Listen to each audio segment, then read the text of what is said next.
সংবিধান অনুযায়ী বাংলাদেশের রাষ্ট্রপতির ক্ষমতা। বাংলাদেশের সংবিধানের চতুর্থ ভাগে রাষ্ট্রপতির অবস্থান, ক্ষমতা এবং দায়িত্ব সম্পর্কে স্পষ্টভাবে উল্লেখ করা হয়েছে। সংবিধানের ৪৮ থেকে ৫৪ অনুচ্ছেদ পর্যন্ত রাষ্ট্রপতির ভূমিকা বর্ণিত করা হয়েছে।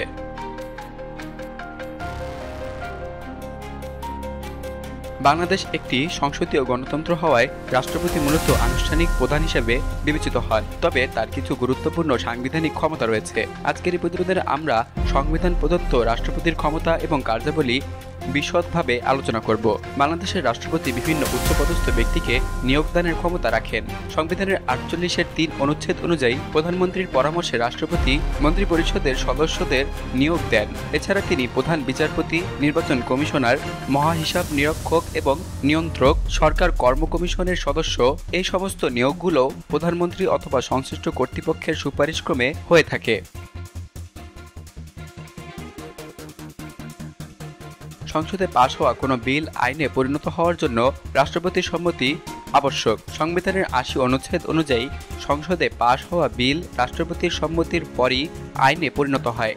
তবে রাষ্ট্রপতি বিলটি পুনর্বিবেচনার জন্য সংসদে ফেরত পাঠাতে পারেন। সংসদ যদি পুনরায় বিলটি পাশ করে তাহলে রাষ্ট্রপতিকে তা স্বাক্ষর করতে হবে। জরুরি অবস্থায় রাষ্ট্রপতি অধ্যাদেশ জারি করার ক্ষমতা রাখেন, তবে তা সংসদের পরবর্তী অধিবেশনে অনুমোদন পেতে হয়। সংবিধানের ৪৯ অনুচ্ছেদ অনুযায়ী রাষ্ট্রপতি কোনো অপরাধীর শাস্তি মওকুফ, স্থগিত অথবা লঘু করতে পারেন। এই ক্ষমতা তিনি প্রধানমন্ত্রীর মন্ত্রিপরিষদের পরামর্শে প্রয়োগ করেন। উল্লেখ্য, ২০২১ সালে রাষ্ট্রপতি আব্দুল হামিদ ১৭ জনের মৃত্যুদণ্ড মওকুফ করেছিলেন। সূত্র দৈনিক প্রথম আলো, ২০২১।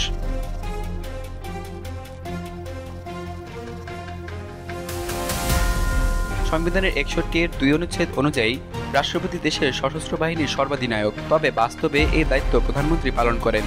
রাষ্ট্রপতি আনুষ্ঠানিকভাবে প্রতিরক্ষা কর্মকাণ্ডে অংশ নেন এবং বিভিন্ন সামরিক অনুষ্ঠানে সভাপতিত্ব করেন। সংবিধানের ১৪১-এর ক অনুচ্ছেদ অনুযায়ী রাষ্ট্রপতি প্রধানমন্ত্রীর পরামর্শে দেশে জরুরি অবস্থা ঘোষণা করতে পারেন। জরুরি অবস্থা চলাকালে সংবিধানের কিছু মৌলিক অধিকার স্থগিত রাখা হয়। ১৯৯৬ সালে তৎকালীন রাষ্ট্রপতি আব্দুর রহমান বিশ্বাস প্রধানমন্ত্রী খালেদা জিয়ার পরামর্শে জরুরি অবস্থা ঘোষণা করেছিলেন। সূত্র দৈনিক ইত্তেফাক, ১৯৯৬।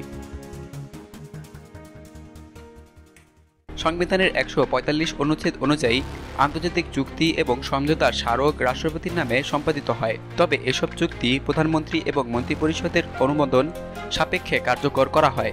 সংবিধানের ৫৭-র ১ অনুচ্ছেদ অনুযায়ী প্রধানমন্ত্রীর পরামর্শে রাষ্ট্রপতি সংসদ ভেঙে দিতে পারেন। ২০১৮ সালে রাষ্ট্রপতি আব্দুল হামিদ প্রধানমন্ত্রী শেখ হাসিনার পরামর্শে ১০ম জাতীয় সংসদ ভেঙে দিয়েছিলেন। সূত্র বাংলাদেশ নির্বাচন কমিশন, ২০১৮।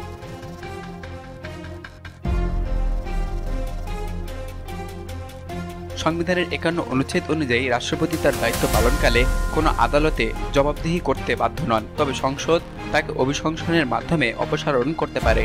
বাংলাদেশের সংবিধানে রাষ্ট্রপতিকে কিছু গুরুত্বপূর্ণ ক্ষমতা প্রদান করা হয়েছে, যদিও বাস্তবে এসব ক্ষমতা প্রধানমন্ত্রী এবং মন্ত্রিপরিষদের পরামর্শে প্রয়োগ করা হয়।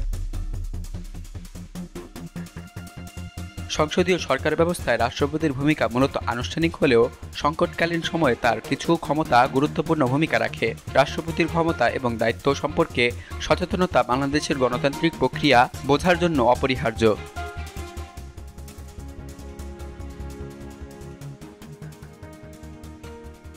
বিলিয়ানুর, নিউজ ডেস্ক, বাংলাদেশ কণ্ঠ, ঢাকা।